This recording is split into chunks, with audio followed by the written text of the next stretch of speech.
She knows what I did. Have you ever felt the weight of a sentence like that? A heavy sentence, a cold whisper that cuts through the silence like a blade. It's hard to imagine what goes through the head of the person who says it. The fear, the guilt, the secret that eats away at you inside. But what if this sentence is more than a confession? What if it is a dark warning, a shadow that carries with it a deep mystery that no one has ever managed to decipher? Have you ever been through something that left an invisible mark, a secret that only you carry? Now imagine living that secret, in the final hours of your life when all that remains is the truth hidden between words. That's exactly what happened. A condemned man with his end approaching, uttered a final sentence that echoed doubts and fear in those nearby. She knows what I did. Who was this she? A witness, a ghost from the past, or someone who held the key to something so dark that not even the official investigations could touch it? What did he do? An action that justice could never prove, an act so obscure that it remained buried under layers of silence and mystery. The phrase remained etched, like an enigma that haunts to this day, leaving a trail of unanswered questions. Stay with me until the end, because what you will discover now may change the way you see this case and perhaps reveal a secret that many have tried to hide. The confession was not a plea for forgiveness. It was not an outburst, it was a warning, a message that few understood, and that to this day reverberates in the corridors of justice and in the whispers of the streets.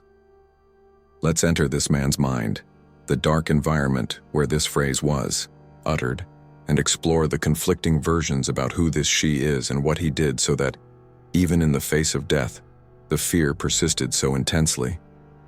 No one has ever been able to fully unravel the mystery behind these words. Investigations have been halted, clues have disappeared, and conflicting versions have begun to emerge, each more disturbing than the last. But what is clear is that this sentence was the trigger for a puzzle that no one has been able to put together. A secret that insists on remaining in the shadows, waiting to be revealed. Do you feel the weight of this story? The mystery surrounding a final confession before the end? The doubt that won't let you rest?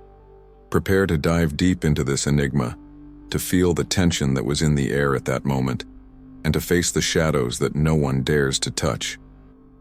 Because what comes after that sentence is darker, crueler, and much more disturbing than you could ever imagine. Stay until the end. The truth is beginning to emerge, but it is not yet time to reveal everything. The question that remains in the air now is simple. Who is this she, and why was he so afraid that she would know what he did? The mystery is just beginning. The question still lingers. Who is this woman who knows too much? A victim? An accomplice? Or someone who has always been one step ahead, silently observing as everything happened? His face changed the moment he said that sentence. It wasn't regret. It was panic. As if the mere mention of her was enough to reopen wounds that had never healed. If this kind of story gives you goosebumps, if at some point in your life you have had the feeling that someone knew too much about your past, details that no one should ever know, leave a comment. What did this sentence awaken in you? Fear, curiosity, or that silent identification that you have never been able to explain? Sometimes a sincere reaction like yours is what opens up new interpretations. It may seem like just a comment, but this is how new connections are born, new questions arise, and the mystery gains another layer. If you feel that more people need to know this type of content, real, dense stories, full of holes that have never been closed, enjoy this video. This is not about numbers. It is about keeping alive this search for truths that many avoid facing. Your interaction pushes this content to where it needs to go, to those who perhaps are on the edge of silence. And if you've stayed this far, it's because something pulled you. Something in you recognized this darkness and decided not to back down. Subscribe to the channel, because more than a click, this is a vote, a silent pact. It's the most direct way of saying that you want to continue, that you're not afraid of what's yet to be revealed. Your presence here transforms each mystery into a collective echo, and that's what keeps everything alive. And while many try to forget this story, we go deeper, because silence hides more than words, and what comes next can change everything. Before that whispered sentence corroded the silence of the cell, there was a man. A name, a number, a stained past, but a man. Convicted of murder, buried under a pile of technical evidence, merciless accusations, and a trial that seemed decided before it even began. For years he remained silent, no confession, no remorse, just sunken eyes, restrained gestures, and an absence that filled the air around him. In the corridors of the penitentiary, they called him the Void. Not because it was cold, but because he seemed absent even from himself. A kind of ghost that walks between concrete and bars, dragging not chains but choices. The crime? Brutal. A young woman was found in an abandoned warehouse. Her body was positioned in a ritualistic manner. No clear signs of a struggle, no fingerprints, just an inscription painted on the wall in black paint. She saw everything. The trial was a horror show. Inconsistent witnesses, circumstantial evidence, media pressure. He remained silent. The only thing he said at the end, before the sentencing, was, "That's not all." Words thrown like dust in the wind, but inside the cell, far from the cameras, far from the rehearsed questions, something weighed heavily.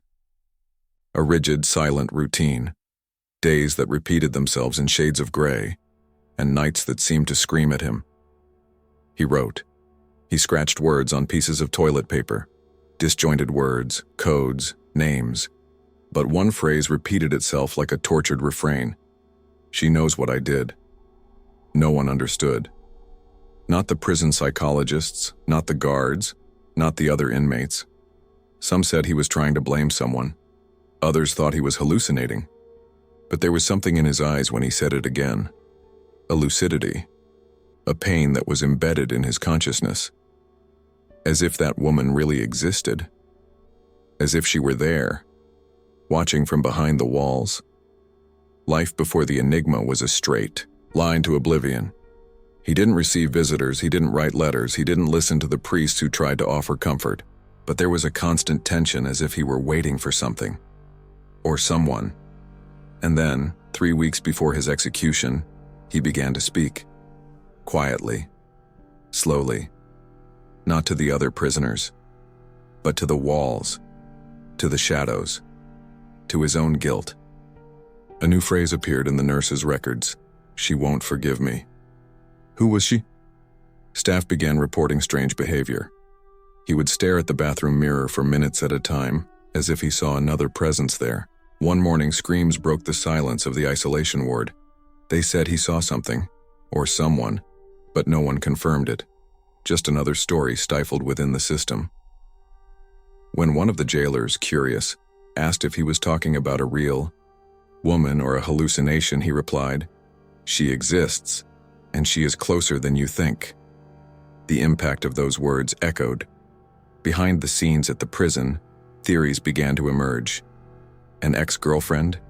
A surviving witness? A sister of the victim? But no one ever confirmed it. Documents were searched, contacts investigated, but the only concrete clue was his own fear. The way he flinched when he heard footsteps outside the cell, as if he was expecting sheep-herd. This behavior had increased in recent days. He didn't sleep. His eyes were red and swollen. His beard was unkempt and overgrown. He talked to himself. But now his sentences were more direct, as if he were talking to someone invisible. The tone of his voice changed. It was no longer defiance. It was desperation. "She knows what I did." He repeated it like a mantra, as if he were trying to cleanse his soul, or just anticipating the punishment that would come not from the state, but from something, or someone even more ruthless. Now I want to go even deeper into this subject, because what we discovered by following the trail of this enigma goes far beyond a criminal case. It involves decisions, traumas, scars, and a hidden truth that perhaps he tried to hide until the end, or protect. Comment here. That makes sense. To me. The lights there were not white, they were cold, a sickly pale blue that made her skin look like wax. The concrete of the walls sweated in silence, as if absorbing the last thoughts of those who passed by. The cell where he was waiting no longer had a name, just a number, 413B. A letter and a number as a forget code. But he was still breathing. It still existed. And at that moment, that was a problem. The metal door creaked as if in protest. 3 short footsteps echoed too loudly for the tiny space.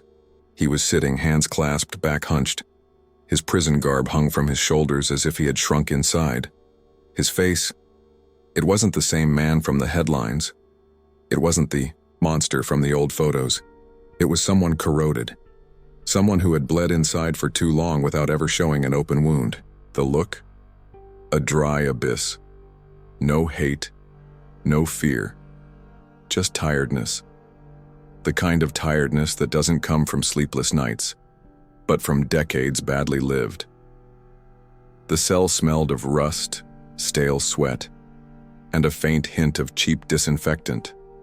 In the back, there, was a bench attached to the wall. It was there that he sat for the last time as a silent man, because that night, he decided to break everything. Not the structure, but the pact, the omission, the secret. Before that, he had spent the last few days with fewer visitors than one would expect from someone who had had his face plastered all over the newspapers for months. There was no more family, no more sick fans writing letters. There was only the intermittent hum of the ceiling fan, which didn't turn. He started talking before anyone could even ask. Without warning. His voice was low, as if he was afraid of waking something. Something that lived inside him. Something that never let him sleep in peace. And what he said in the first few minutes was not an apology. It was a memory. A memory, described in such dirty, vivid detail that for a few seconds the room seemed to transform. We were no longer faced with a condemned man. We were faced with a story that he carried like a body, a story that weighed more than the handcuffs. More than the sentence. He spoke of a forest, of a trail where the grass never grew again, of a name he repeated like a mantra but without pronouncing it completely, and of the sound, a dry sound, of something breaking, something that, according to him, was never bone. During his confession, his tone did not vary. He did not cry. He did not hesitate. It was as if he were reading a script that he had rehearsed for years in his head, a script that only he knew, and that now needed to be purged. Not to save himself. He knew that was no longer possible, but to destroy the lie that had stood in the place of the truth for so long. The tension in the room was almost physical. The very structure of the cell seemed to react. The lights flickered. Time stood still. Those present reported feeling a tightness in their chest as if someone was squeezing their lungs from the inside.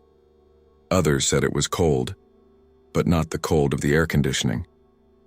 It was a cold of absence, as if something had been ripped out of the place. The description of the details was shocking not only for its rawness, but for its precision. He remembered every word spoken that night, every step, every breath, every sound. And that was the detail that was most disturbing. The clarity with which he relived everything, as if it had just happened. He didn't seem to be seeking redemption or attention.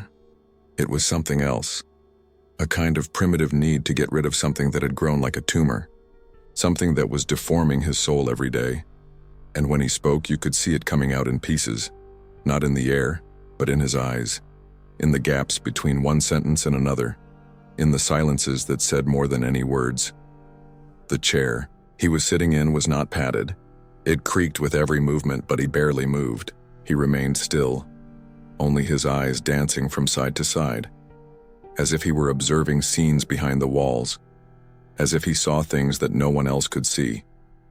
He mentioned symbols, a buried box, a name repeated in circles, and after that, silence. One of those silences that can't be filled even with a shout.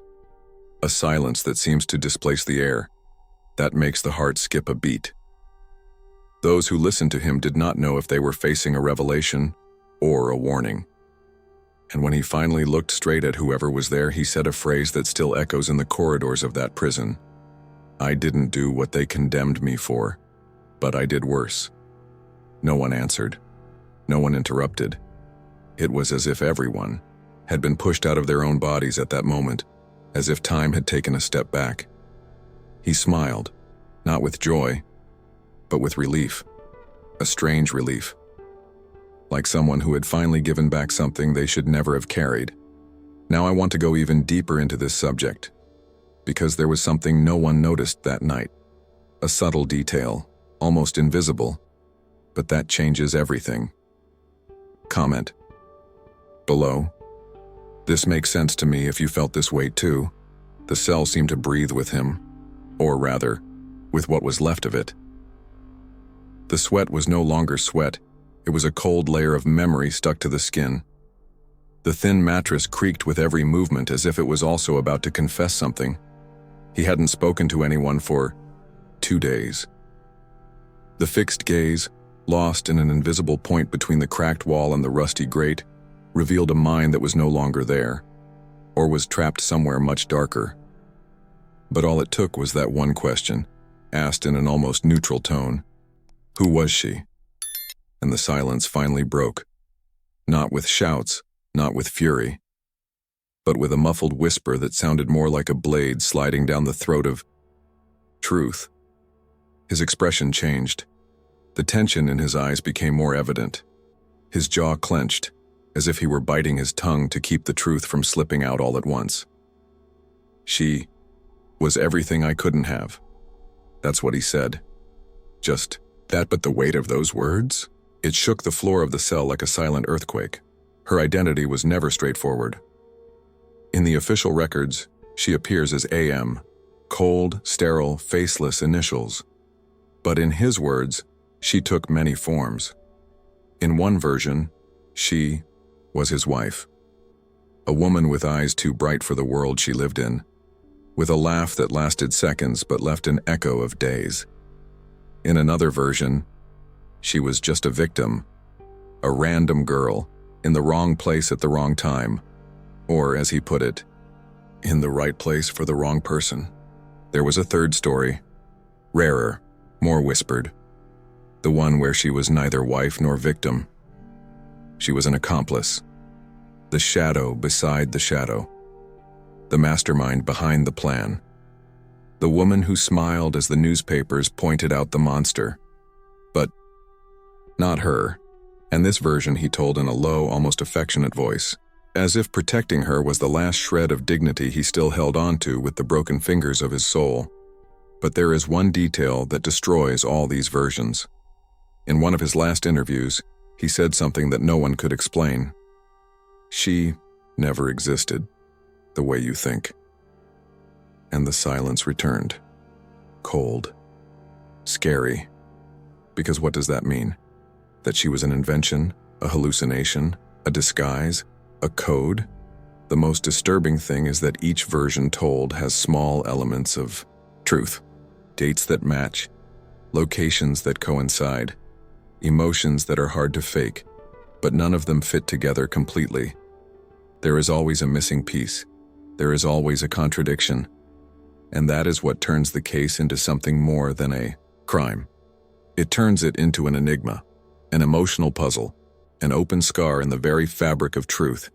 And there are records, torn-up letters, notes found in the trash of a cheap motel, blurry photographs that look like they were taken in a hurry, as if someone didn't want to be seen but needed to leave a trail. One of them shows what might be her. Dark hair, face, partially turned away. But no one has ever been able to confirm her identity, not even him. When asked directly about the photo, he only smiled with his lips but not with his eyes, and he said, she hated being photographed, but she loved leaving memories. The impact of this? It goes beyond the courtroom. It goes beyond the limits of justice and enters the realm of human obsession for definitive answers. Because who is she, after all? The key to understanding the crimes? The origin of the mental breakdown? A symbol of guilt? Or the very ghost of what he could never admit? The problem is that doubt is still alive, and perhaps more alive than everyone involved. Some say that it still sends letters, that it has changed its name, its face, its country, that it watches the world from afar, trying to decipher what was never meant to be understood. Now I want to go even deeper into this subject, because there is a specific moment when everything changes, when the mask begins to crack, when even the coldest of killers reveals something that even he doesn't understand. And in that moment, her figure, whoever or whatever it is, takes on another form, not as a person but as a trigger, a symbol, a mirror. Write in the comments. That makes sense to me. If you've ever felt that there are people who are not just part of the story, but the reason for it, do you realize? There are things that no one needs to say out loud. They hang, heavy in the air. They reveal themselves in the empty look, in the subtle tremor of the hands, in the pause that lasts half a second longer than it should. He had already said, "I didn't do it." But what came next was silence. A silence that suffocates, that doesn't explain, that just remains. And sometimes that's more blatant than any confession. A silence like this does not arise by chance. He carries something that has never been told, something buried so deep that even the most trained interrogators couldn't unearth it. But it wasn't for lack of trying. The files show. They reopened the testimonies. They recreated scenes. They searched the past like someone searching for a body that disappeared without a trace. The problem is, maybe the trail is in what he never did, or what no one had the courage to admit he did. Among the recordings there is a tape. It is not in the official file. It does not have a precise date. It was discovered by chance, at the bottom of a sealed box that should have been destroyed. The recording begins with the sound of rain, the sound of metal against metal, muffled voices, and then him, in a lower tone than usual, as if he were speaking to someone who should not hear. She didn't know. She never knew. But And then comes the sound of interference, a hiss that cuts off the sentence. Intentional? Maybe. Maybe not. What matters is that that piece never came back. It was lost, or erased. Now I want to go even deeper into this subject, because this omission could be the key to everything. During the trial, he was accused of a single crime. A brutal crime, sure, but straightforward. One scene, one victim, one weapon. But behind the scenes, police officers exchanged whispers. Experts avoided eye contact, and a phrase began to circulate among those close to the case. It's not what he did, it's what he didn't tell. Rumors emerged from another place, another time. A missing woman. No apparent connection to the central case. No body, no formal crime, no evidence. Just a name scrawled on the back of a yellowed photo found inside an old book in his cell. Her name, Rena Mayfield. No one could say who she was. She was not listed in the prosecutor's files. No relatives came forward. But when an officer asked him at the penitentiary if he knew the woman, he turned pale and asked to leave the room. This reaction triggered an alert, and all the while it seems like the real story was fragmented, like a puzzle played in the dark. Little by little, pieces emerged. A small town far away, where a fire destroyed 3 houses in a row within a period of 10 days. An anonymous letter sent to an investigative journalist saying, "The same man who killed here also burned there," and no one understood. But the newspaper never published it. The letter is gone. The journalist died in an accident 2 months later. Officially, skidding. But the road was dry that day. The unrevealed crime theory began to gain traction over time. Not because of solid evidence, but because of the pattern. A pattern of darkness that followed him. Relationships that were abruptly cut short. Places he visited that always had a shadow of something unsaid, something that no one could prove. But that could be felt. Like a cold presence in the environment.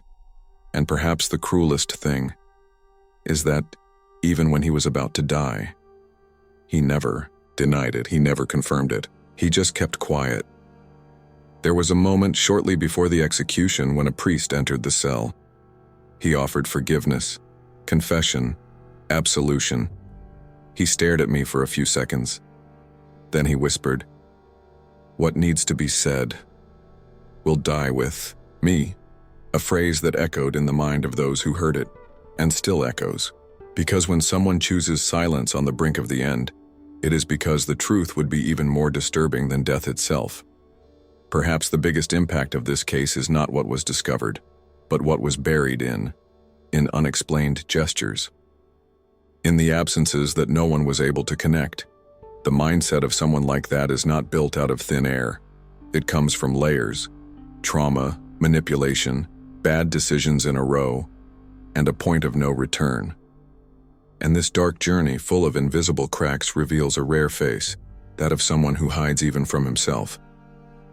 That's why when they say he was executed for that crime, it seems reductive, as if it were possible to summarize the collapse of an entire mind in a single sentence.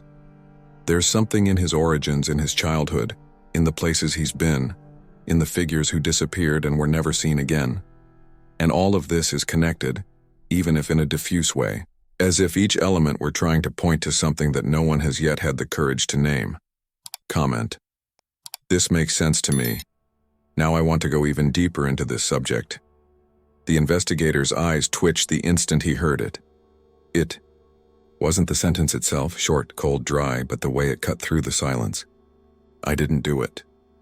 No anger, no tears, no tremor. Just an empty conviction, as if the truth was somewhere else. Not there. Not between those walls. The nurse looked away. The chaplain swallowed hard. And the police officer guarding the cell gritted his teeth as if he had heard that before from other lips with the same intonation that says more than it reveals. The victim's father was there. Not to forgive. Just to see the face of the person he said had destroyed everything he loved. But in that second, even though he was filled with rage, there was a hesitation in his eyes. As if something in that sentence or in the way it was said touched a hidden place inside him. Because it wasn't just the voice. It was the silence between the words. That icy pause that seemed to hide a name, a place, a memory. A confession that got stuck. A piece that never fit together. The press wasted no time. Cameras invaded the prison grounds. Headlines popped up furiously. Murderer denies until the end. As if the newspaper's outcry could fill the dark hole left by that last statement. But behind the scenes, the reactions were different. Among the officers who had been involved from the beginning, comments began to leak out. One of them, who preferred to remain anonymous, said he had heard something strange in the audio of the original confession, something that had been edited before it was made public, a muffled sound, a voice in the background. But it was silenced. The victim's sister was the first to doubt, not his fault but the narrative's. "Something doesn't add up," she repeated. And as more details came to light, the more confusing everything became. The testimony of the neighbor who disappeared days before, the eyewitness who mysteriously disappeared, and that forgotten recording where he hesitates when saying the victim's name, as if he doesn't know who it is, or as if you wanted to say another name. Meanwhile, in the outside world, online forums exploded.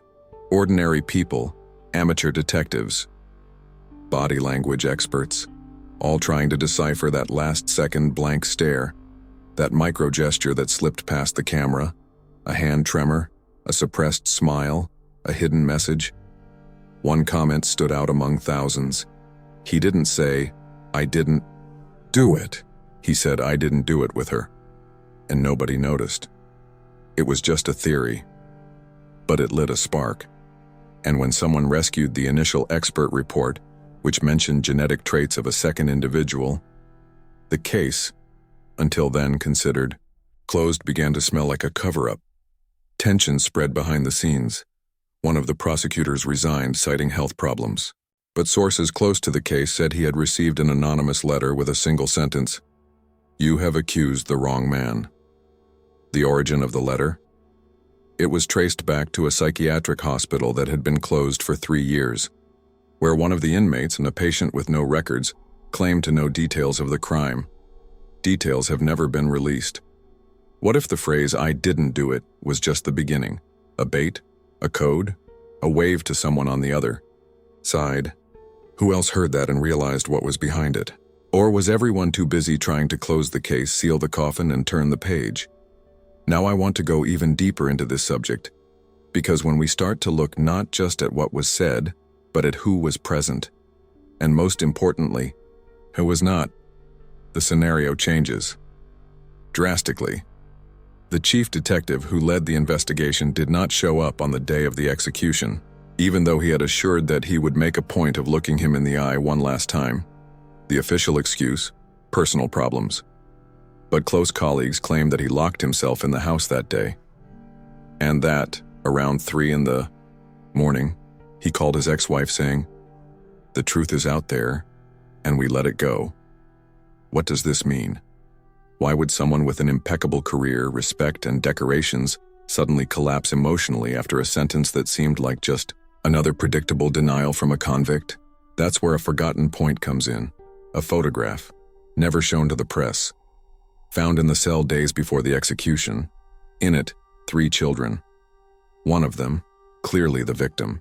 The other, him. But the third face was torn out with precision, cut out millimetrically with something sharp. There was no signature, no date, just the 2 remaining faces, and the empty space where someone was erased from memory. This image was hidden deep inside a hardcover book that no one bothered to open during the forensic examination.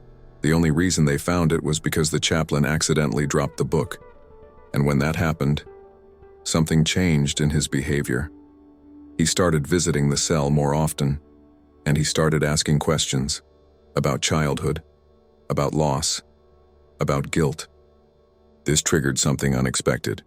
For the first time in years, the convict asked to write, not a diary, not a farewell letter, but a list of names. 13, to be exact. Names that seemed unrelated. A teacher, a retired police officer, a truck driver. But they all had something in common. They had been in some way linked to a former boarding school that had been closed down in 1992 after a complaint disappeared from the archives. These names were never given to the prosecutor's office. They were kept by the chaplain. And it was only when he died months later that the list was found among his belongings. It was sent anonymously to an investigative journalist, and it was this journalist who, when cross-referencing the data, noticed the pattern. All the names on the list had children. All the children died young, all under suspicious circumstances. Accidents, suicides, disappearances. Nothing has been proven. Nothing was investigated. Officially, it was a coincidence, but behind the scenes, the impact of this connection began to erode certainties. The case-solved mentality began to crumble, and those who had slept peacefully for years began to lock their doors more tightly. Because if the phrase "I didn't do it" was just the tip of the iceberg, what was beneath the surface might not just be a miscarriage of justice. It might be something bigger. Much bigger. Comment below. This makes sense to me if this whole web also made you restless. The impact of those words echoed like muffled thunder between walls that had seen too much. I didn't do it. The sentence was simple, raw, without embellishment, but spoken there on the eve of the execution in front of silent witnesses and unblinking cameras, it carried a different weight. A weight that no one wanted to admit, but no one could ignore either. The eyes of the delegate who was watching the execution flickered for a second. It wasn't fear. It was something harder to admit. Doubt. Doubt is the virus that corrodes certainties. And it started to spread. First in the prison corridors, then behind the scenes at the prosecutor's office. Finally, in the whispers of those who had followed the case from the beginning, in the stuffy rooms where documents circulated in brown envelopes marked with codes that only half a dozen people understood. The victim's family listened to the recording 3 times, then 7 more. Nobody spoke. No one wanted to be the first to admit that something in that voice sounded sincere. It wasn't the kind of desperate plea that condemned men usually make seconds before death. It was more like the tone of someone who is tired of repeating the truth to people who don't want to listen. The victim's brother couldn't take it. He called the detective in charge of the first investigation. No one answered. Minutes later, the line was disconnected. And that's when the noises started. Not in the newspapers, not on social media, but behind the scenes, among former agents, retired lawyers and interns who listened too much when they should have kept quiet. One of the investigators who participated in the evidence collection, and who was removed weeks later without explanation, reappeared in a closed form. He used a pseudonym, but he left clues. Phrases like, "They archived something that should never have disappeared," or "The real report never left room 4B. Nothing confirmed, but enough to give the theory momentum. It was as if, suddenly, the execution had not closed the case. It had reopened wounds, and the silence of the authorities only made everything worse. No official note, no comments, not even a "case is closed." It was as if the entire system took a deep breath, waiting for the dust to settle. But she didn't go down. On the contrary, what was smoke turned into fire, and every hidden piece of information that leaked out, even if only half of it, fed the feeling that there was something much bigger hidden behind that conviction. A prosecutor's office employee was seen crying in the break room 2 weeks after the execution. When asked why, she simply said, "He knew something that couldn't be revealed." She was placed on leave the next day. The official version was medical leave, but anyone who's been in this game long enough knows when someone is being silenced. Some pages of the proceedings have disappeared from the public record. Files previously available online have been replaced by error messages. Content under review for an indefinite period. Lawyers have tried to appeal. They have not been able to get anywhere near the original records, and then the rumor started that one of the jurors had received unusual visitors during the trial, that a search warrant had been issued and never served, that there was a name, just one, crossed out in a report, and that this name had connections to something far above the ordinary criminal chain, the kind of thing that comes from people who rule from the shadows, where decisions are worth more than evidence. This is where the journey starts to change, because we are no longer just talking about a crime. We are talking about decisions that change destinies, of hidden truths protected by institutional silence, from a collective mentality that prefers to bury doubts rather than face the possibility of a fatal error. That sentence, "I didn't do it," wasn't just a rant. It was a rupture, a crack that exposed a system so obsessed with closing cases that it forgot to resolve the truth. And when the truth starts to hurt more than the crime itself, it's a sign that someone, somewhere, is hiding something that can't come to light. Now I want to go even deeper into this subject, because there are recordings that have never been released. There is a letter, handwritten, that never reached its destination.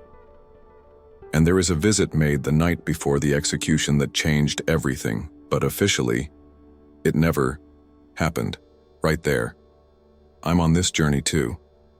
But not every story finds its answer.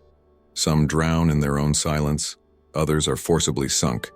In this case, what should have been a closure became a crack. And through this crack, everything that the system tried to hide began to leak out. The original lines of investigation, the ones that could have changed everything, simply disappeared. Files that were in the initial investigation disappeared without a trace. 2 key witnesses never testified. One of them was found weeks later in another state, hospitalized with symptoms of a psychotic episode. The other one?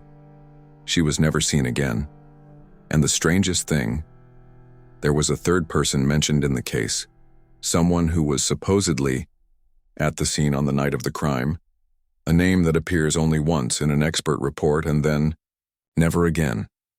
No interrogation, no photos, no history, as if that person was a blur on the page, a shadow that could not be named. The most disturbing detail?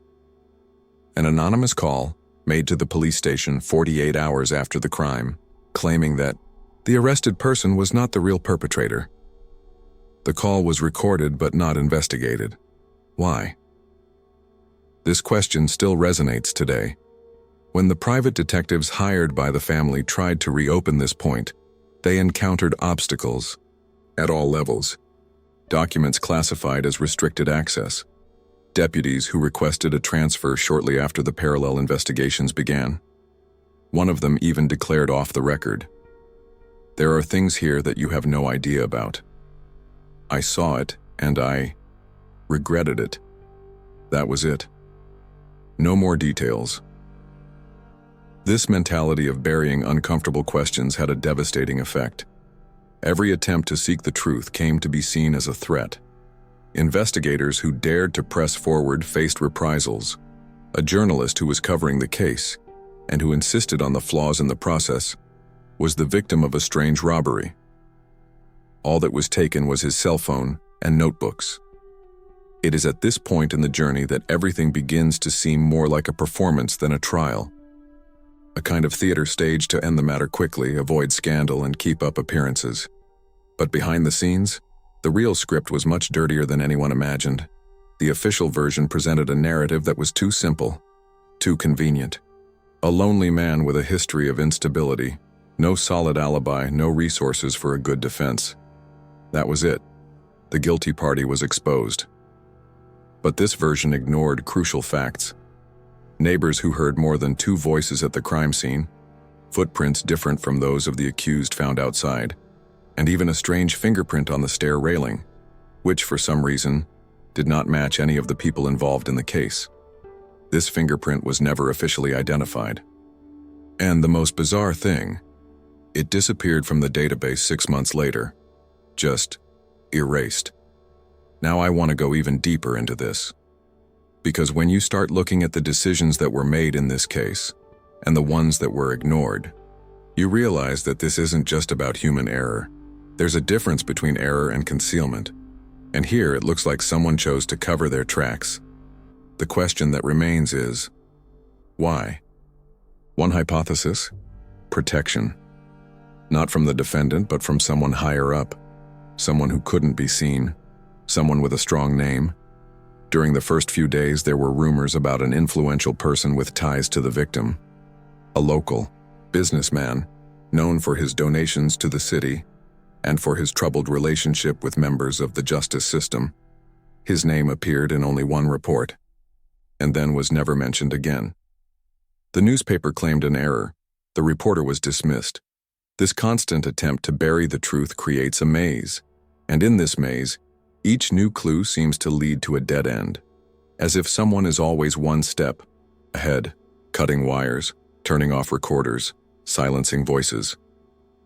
A former police officer, now retired, revealed that during the interrogations there was a strange recording, a glitch in the audio that lasted 42 seconds. In this part, the accused allegedly whispered a phrase that was never officially recorded. The police officer claims he heard it, but when he tried to write it down, he was warned by a superior. "Leave it alone," they said, and he did. In the years that followed, the story went up in smoke. But smoke always hides something burning. What remained was the feeling that something essential had escaped, something that could turn everything around, the kind of detail that redefines a destiny, that places guilt where there was once innocence, and vice versa. And this suffocating feeling that there is still one piece missing is precisely what keeps the case alive. Not in the courts, but in the low-key conversations, in the exchange of messages, in the obscure internet forums, where the truth is still hunted like an animal on the run. Some theories suggest that the crime scene was staged, that the body was intentionally positioned to reinforce the accusation. A specific cut, made with almost surgical precision, that did not match the psychological profile of the accused. Forensic experts raised this issue. They were ignored. Others point out that the real culprit was nearby the whole time, watching, following the trial as part of the audience, and that the phrase said before the execution, "I didn't do it," wasn't just a last appeal. It was a warning, but nobody wanted to listen. Over the years, the physical evidence deteriorated. Memories became blurred. But the discomfort, that never went away. On the contrary, it grew, because the more time passes, the clearer it becomes that this was never just a crime. It was a gear, a mechanism involving power, reputations, and behind-the-scenes secrets. And perhaps that is why so many doors have been closed. Perhaps that is why every attempt to reopen the case is met with silent resistance. There is no outright denial, but there is no progress either. It is like trying to run in quicksand. And yet, something insists on resisting. That final sentence keeps echoing, not as a defense, but as a curse. And this is where the question that never wants to be silenced comes in. What if everything you thought you knew is exactly what they made you believe? Comment. This makes sense to me because what comes next will shake up everything you thought was true. And then the part that no one sees begins. The part that doesn't make the news, that doesn't make the headlines. Because when the spotlights go out, what's left is a suffocating silence. A silence that screams from within. He, who spent the last few days claiming his innocence, began to lose the sparkle in his eyes. It didn't happen overnight. It was as if each breath began to weigh heavily, as if time had finally stopped to take its toll. In the cell, the floor was cold, but no more so than the emptiness that spread in his chest. The days stopped making sense, and the nights, they came with memories that no one knew if they were real or delusions of a mind that could no longer bear the weight of doubt. The emotional impact gradually transformed his expression. It was no longer arrogance, it wasn't anger anymore. It was something else. A kind of emptiness that only those who have had everything torn apart inside feel. And her? No one talks about her as if she were just another piece in the puzzle.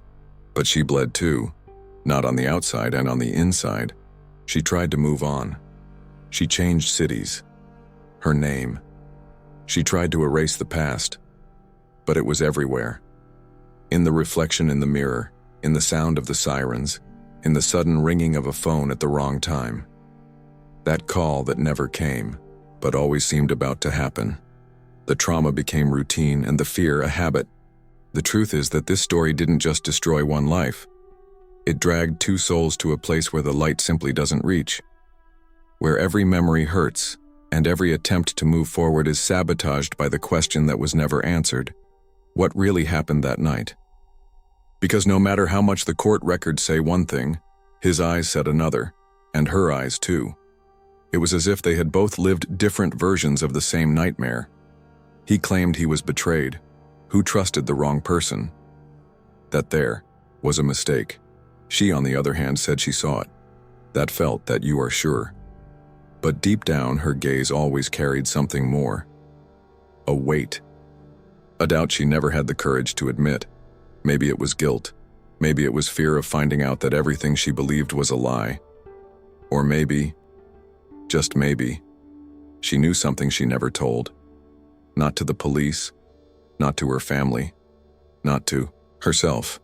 Something buried so deep that not even guilt could dig it up. This duality corroded them both. He, trying to prove what no one else wanted to hear.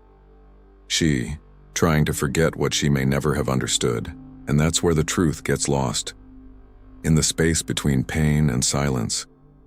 In the gap between what is said and what is felt. The impact wasn't just on their lives. It was on their essence, on their identity. He stopped recognizing himself in the mirror. She stopped believing in her own memories. Behind the scenes of the process, there were reports of panic attacks, sudden outbursts, and even attempts at self-harm. The system ignored them, as it always does. Because once you become a name on a report or a criminal record, your humanity is nullified.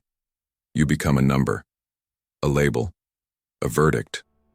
But anyone who has experienced this firsthand knows, nothing is that simple. His mind began to fail. He forgot dates, confused voices, mumbled nonsense.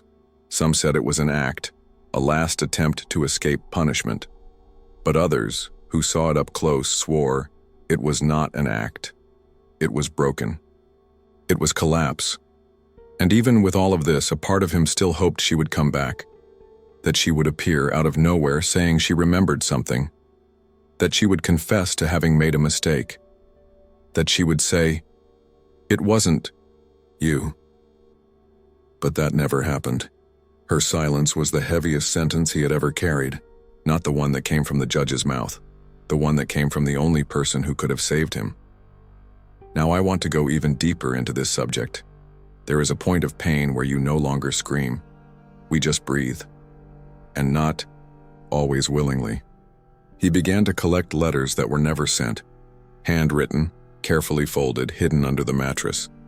Some were for her, others for the mother, and some to no one. Just venting, as if the paper was the only one that still listened without judging. The words revealed a man who was fractured, not just on the inside, but in the very fabric of his mind.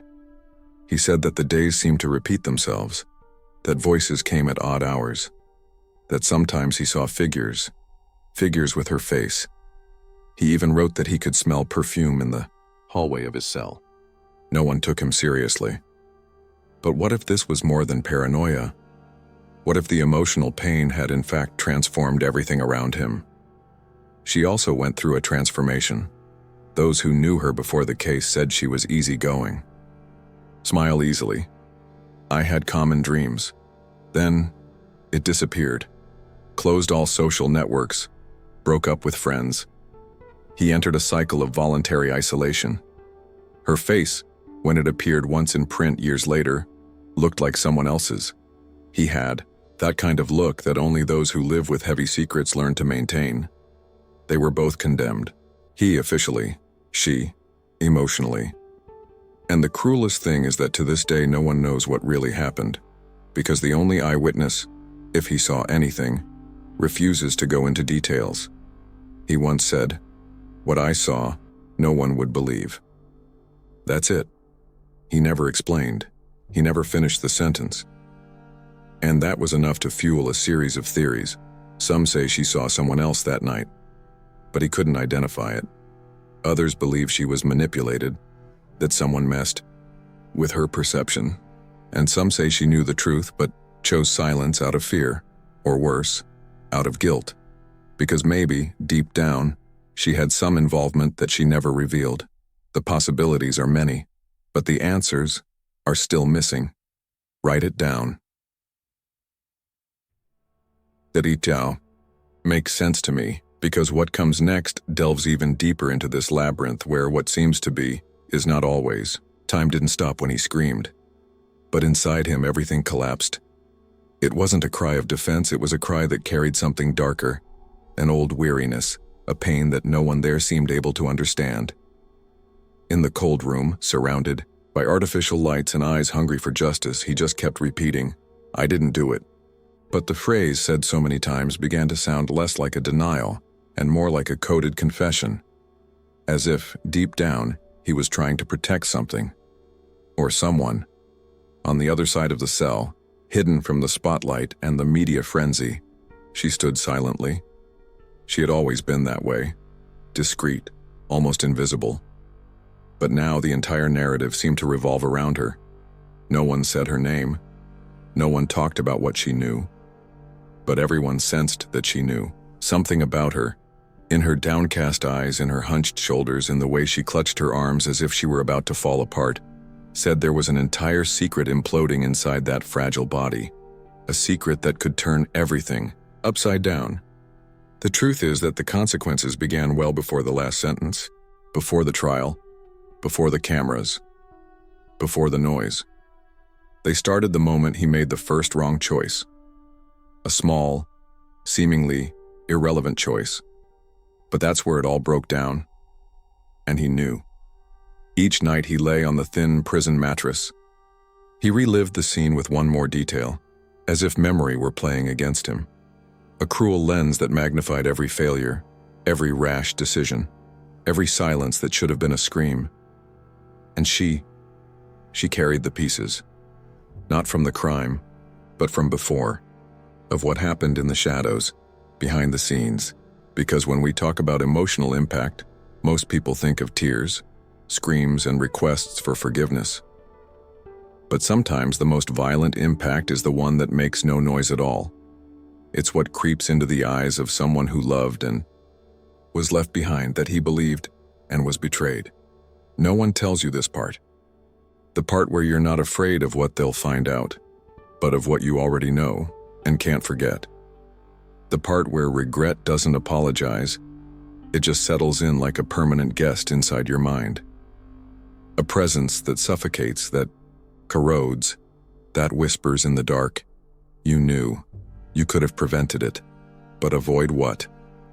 With each visit she made, rare, silent, almost always in winter, the air seemed heavy.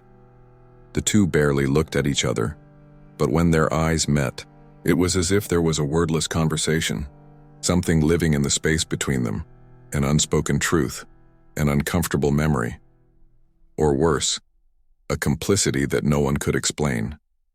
Their pain didn't just come from loss, or guilt, or fear. It came from the connection, a cursed connection that still pulsed, even after everything. A connection that was perhaps more dangerous than any evidence in court, because she was the loose thread that could unravel the entire web. And he knew it. He knew that as long as she remained quiet, there was still a chance. But I also knew that her silence had an expiration date, and it was about to end. Now I want to go even deeper into this subject, because this story is not just about guilt or innocence. It's about the invisible transformation that happens when someone crosses the line that separates what was from what will never be again. It's about the weight of wrong decisions, even when they seemed right.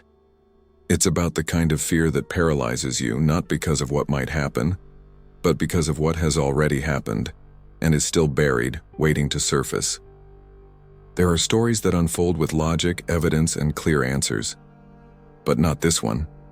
This story is made of gaps, of disconnected fragments that, little by little, fit together, and what emerges from these pieces is darker than any assumption. Because what destroyed his life, maybe it wasn't the crime, maybe it was love, or his illusion. The look in her eyes at their last meeting was different. There was no more fear, no more pain. There was something colder, as if she had finally understood the role she needed to take on, as if she had decided something. And there was no turning back. He noticed. He stood still. He said nothing. He just took a deep breath, as if he knew that from then on every second would feel like an eternity. And when she stood up, looked at him one last time, and said just one sentence, the room went silent. A guard coughed. Someone shuffled papers, but no one dared repeat what she had said, not even him. But after that, he stopped saying, "I didn't do it." As if he had finally understood that it didn't matter anymore. What if what he did is bigger than we imagine? That's it. She's the key to everything that is hidden. What comes after that is even more disturbing. Don't miss it. Comment. This makes sense to me. If you've made it this far, it's because something in this video cut deeper than it seems. Maybe it was the doubt that lingered in the air, or that uneasy feeling that there's a hidden truth, hidden behind what was shown. What you saw here isn't just a story. It's a distorted mirror, a chance to see what almost no one has the courage to face. If at any point in this journey you felt like you belonged, if some word, image, or silence pulled you in, sign up, not out of habit, but because this can take you to places few have the courage to go. And when you join this community, you are not just following along, you are keeping alive the search for answers that the world tries to bury. Leave a how, comment, I'm with you until the end. It's with this silent signal that I recognize who was really here, until the last second, breathing this tension with us. If this video moved you inside, leave a like. Not out of vanity, but because it shows that it's worth continuing to open these wounds. And if you want to see where this darkness takes you, there's a video right here waiting. The next revelation may be even more disturbing than anything you've seen so far.